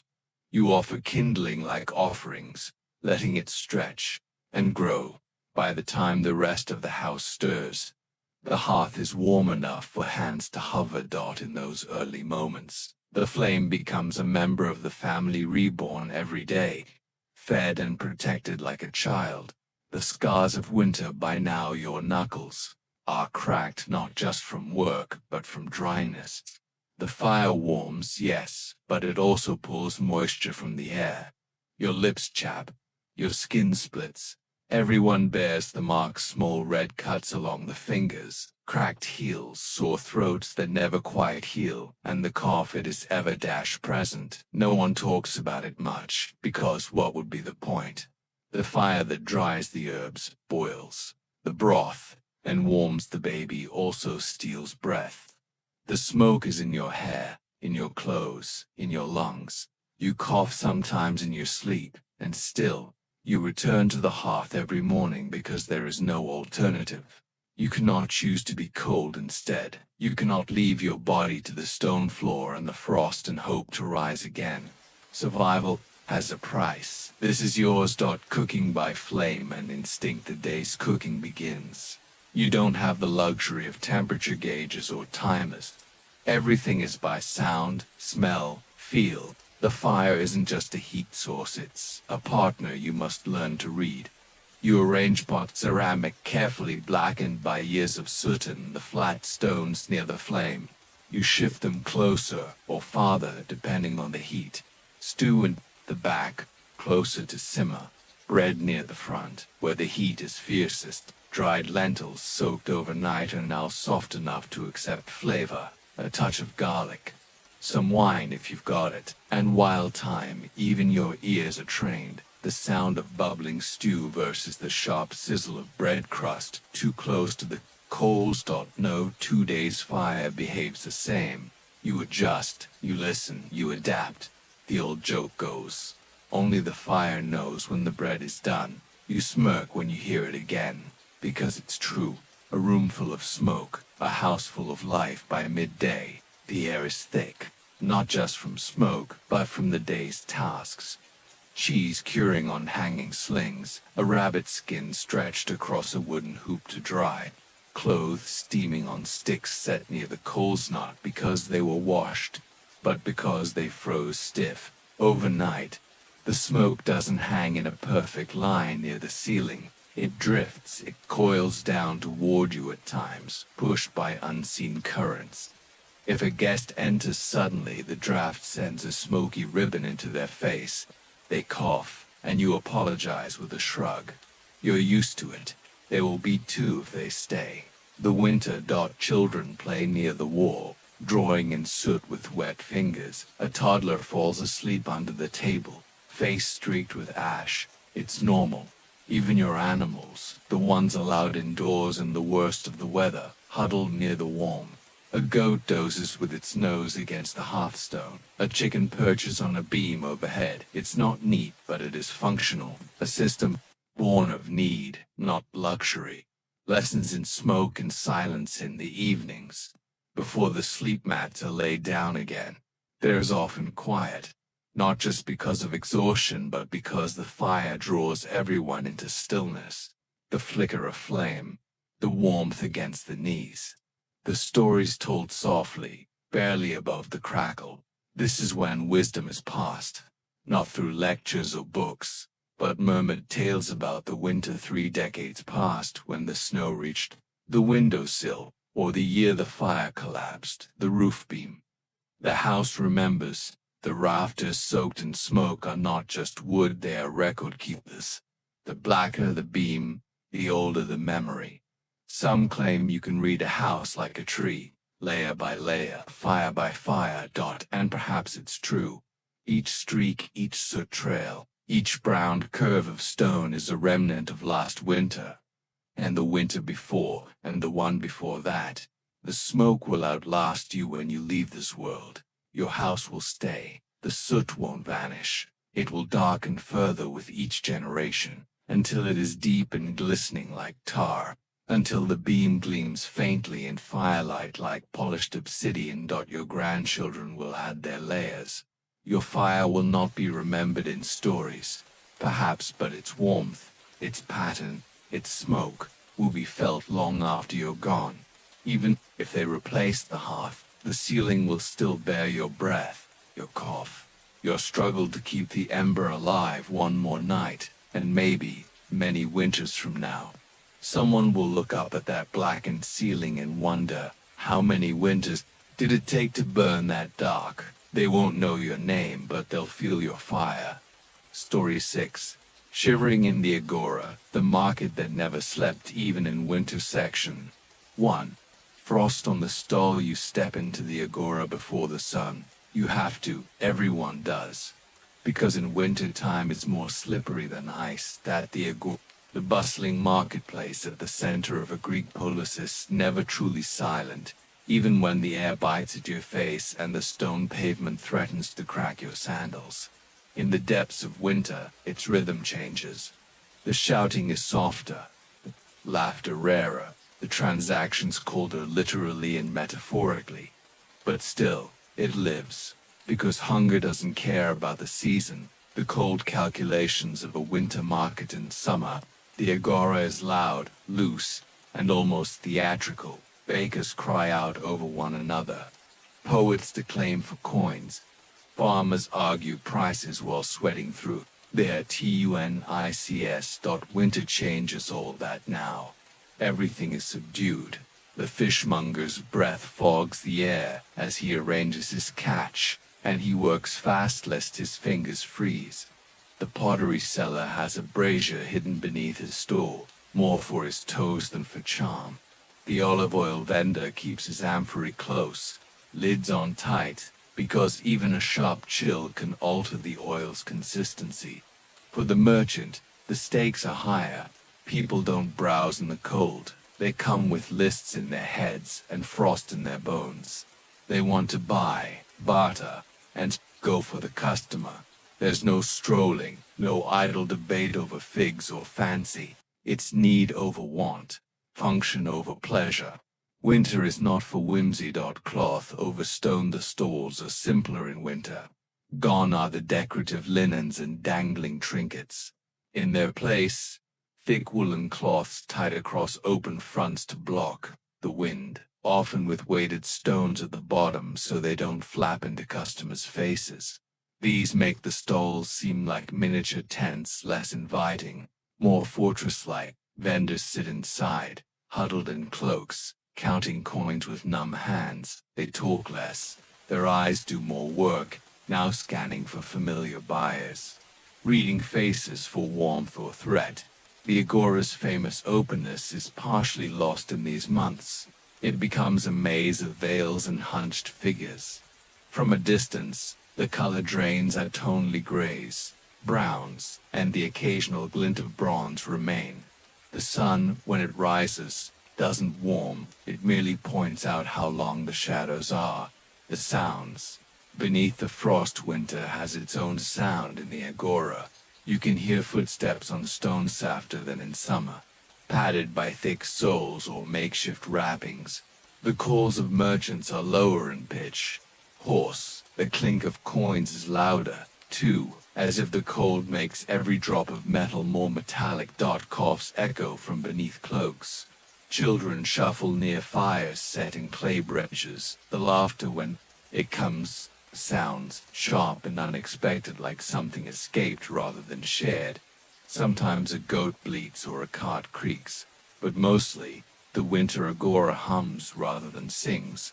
It is businesslike, wary, wrapped in scarves of necessity. A clay cup of hope near the center of the square stands a woman behind a steaming pot.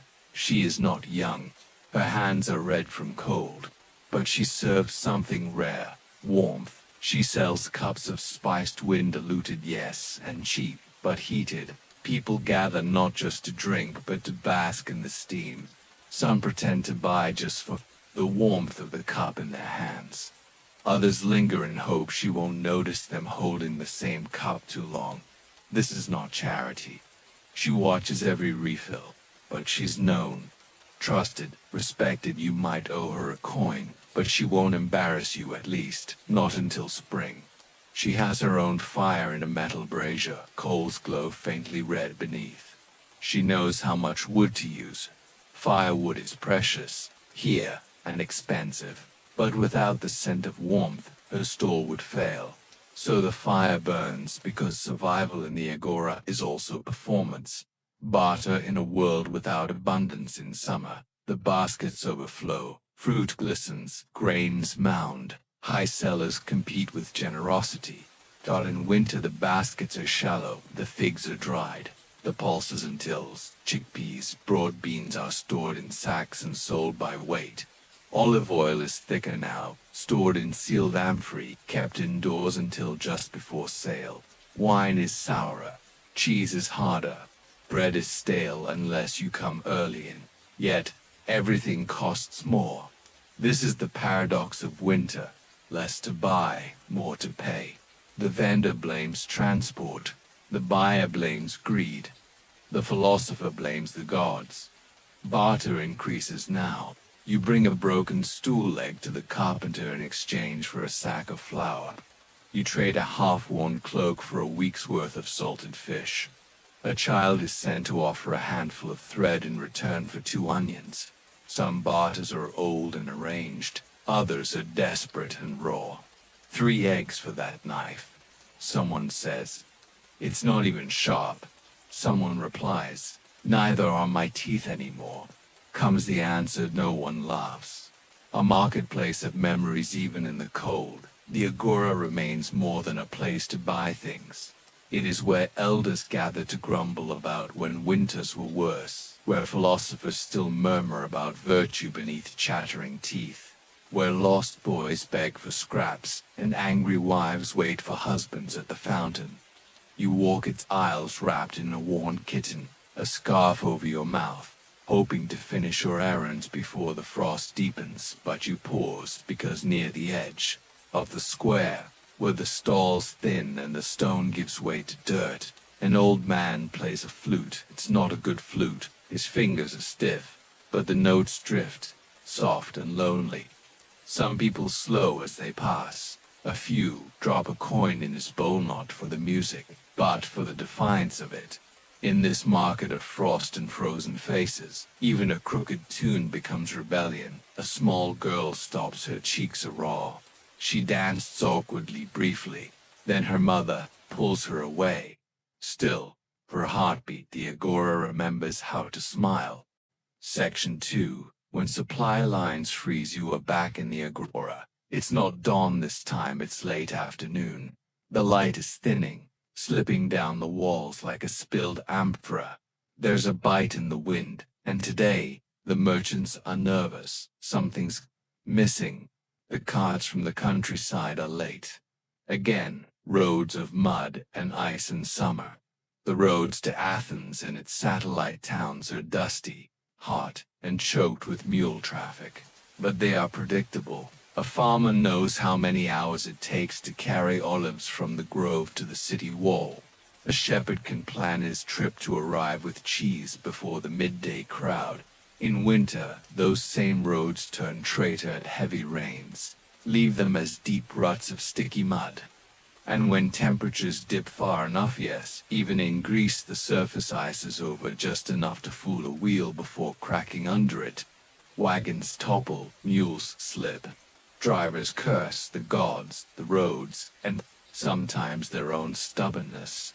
Some goods never arrive, others arrive bruised, spoiled, or frozen, and prices in the agora begin to creep upward like frost on a jug.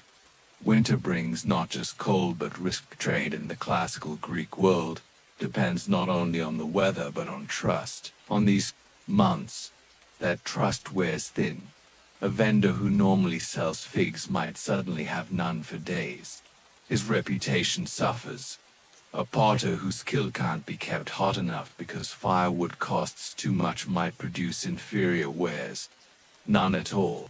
A man with a donkey cart might promise to bring apples from Marathon, only to vanish with a prepayment. People don't just fear the cold, they fear being cheated in the cold. Every missing shipment becomes a story. Every delay a rumor. Was there a bandit raid? Did the road wash out near the pass? Did someone hoard goods for the temples again? In a city where so many depend on small flows of goods, a week without garlic becomes a kind of crisis. Not because it's essential, but because it reveals how fragile the web really is. Warmth is now a commodity. Wood in a Greek city during winter is wealth. Not silver, not bronze. Wood. You can measure a household's comfort by how many logs lie stacked outside their doors. Pine burns hot but fast. Olive wood, if you can get it, burns slow and fragrant, but it's expensive. Many resort to dried animal dung or old straw, which smokes and stings the eyes. In the agora you see a man selling wood from a cart, not cords, not bundle sticks priced by the handful. A woman with raw fingers counts out coins for just enough to boil lentils. A boy snatches a stick and runs. The man shouts but does not chase. He has a brazier and warm legs. The boy does not. This is the season when people don't just sell warmth, they hoard it. And those who can't afford it, adapt or suffer. Agora shrinks. Some stalls are simply gone now. The poets, of course, were among the first to disappear. Then the weavers, unless they had indoor shops. Even the potters, so central in summer, reduced their presence, firing clay in the suburbs and sending only a few wares into the city for sale. What remains is essential. Food, fire, shelter, clothing. Vendors hang old cloaks from wooden beams like drying hides. Blacksmiths sell simple knives, nothing ornate. Fishmongers arrive less frequently and leave more quickly, and the crowds themselves shrink. Children are kept home unless they are sent on errands. The elderly rarely make the trip.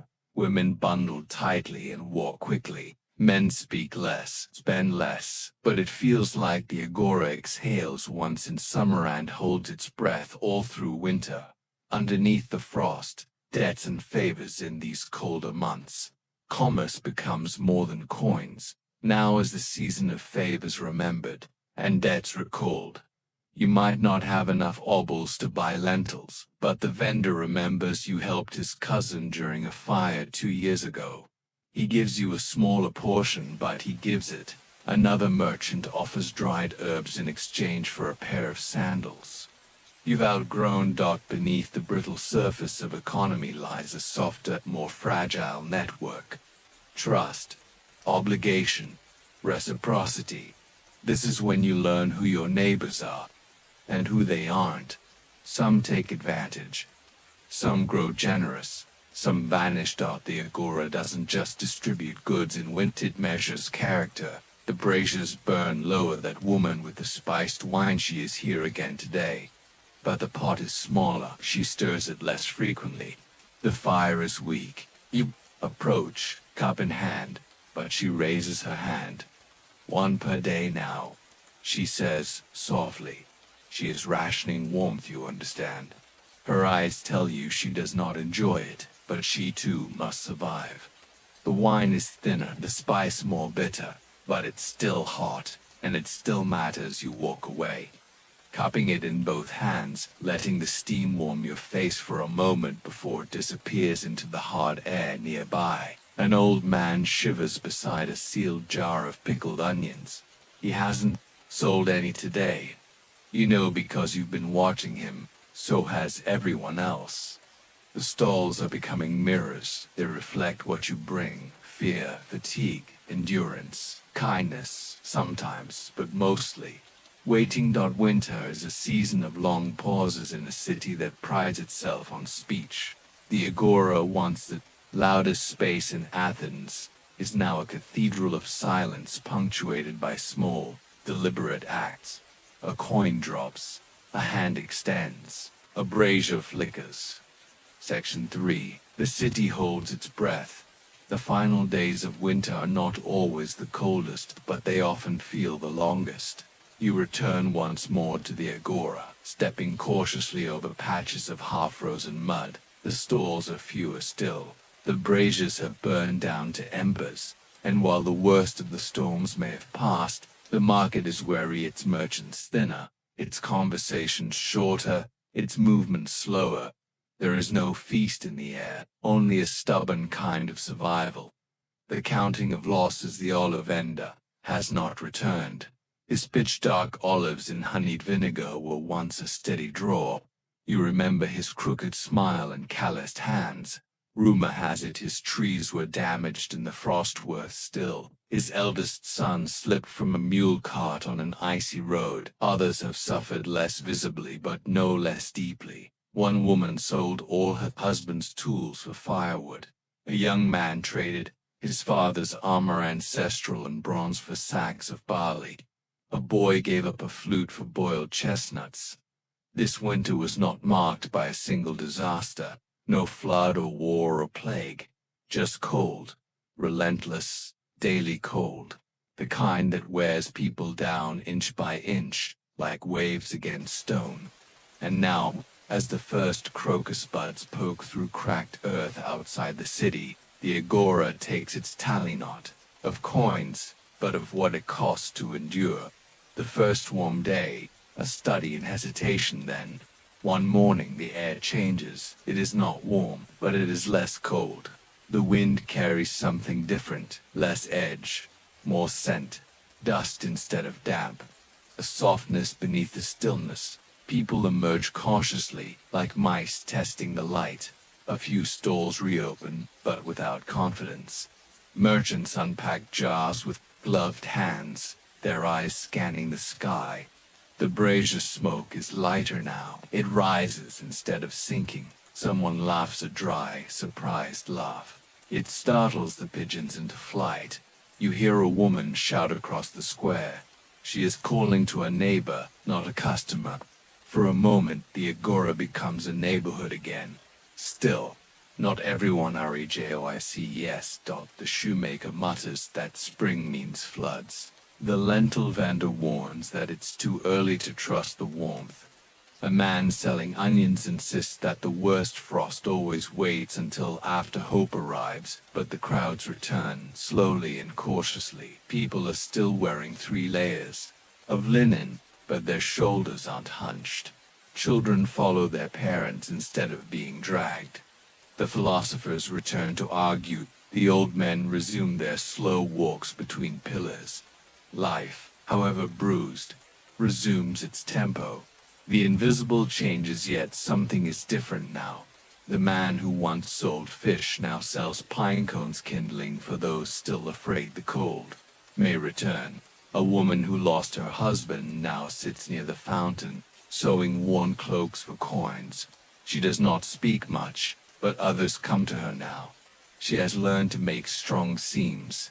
The marketplace has rebalanced itself. Some trades have disappeared, others have sprouted from necessity. Even the smells have changed. Fewer spices, more boiled grains, less perfume, more smoke and more eyes, watching, not with suspicion but with a kind of quiet inventory. Who survived? Who didn't? Who is different now? The Agora doesn't record its history on scrolls. It writes it on people's backs, in the slope of their shoulders, in the wear on their shoes.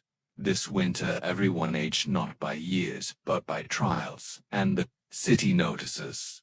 Rituals are forgetting in time. Festivals will come, there will be dances and plays and sacrifices. Spring will arrive not just in weather but in ritual. The gods will be thanked or blamed. Garlands will cover the ash of the brazier pits. But that is not now. Now the city performs quieter rituals. The returning of borrowed cloaks. The mending of broken stalls. The cleaning of pottery soot. The repacking of goods that were never sold. A market resets itself not with celebration, but with preparation. Even as people look toward warmer days, their hands are still stiff. They still measure firewood without thinking, still check the sky for clouds, still flinch at the wind. There is no clear moment when winter ends, just smaller, quieter signs. A woman offers hot wine without ration. A child sings in the square. A vendor, for the first time in weeks, puts out a jar of honey not to sell, but to invite a friend. These are not economic events. They are signs of healing. The agora remembers the Greek agora in winter is not a place of grandeur. It is not marble shining in the sun. It is not a parade of orators and philosophers. It is a cracked stone courtyard half covered in ash. It is soaked leather, brittle rope, smoke-blackened walls, and clay jars with spidered glaze. But it is also survival. It is people showing up even when they have little left to sell. It is warmth traded like treasure. It is the collective memory of every hard season endured. Winters do not just chill the body, they temper the soul, and the agora, more than any temple or scroll, bears witness to the kinds of strength that history rarely honors: patience, adaptation, silent generosity, and the refusal to give up. So next time someone points to the grandeur of Athens and praises its philosophy or military or art, remember this too. The city survived not only because of what it built, but because of how it endured. Even through the winters,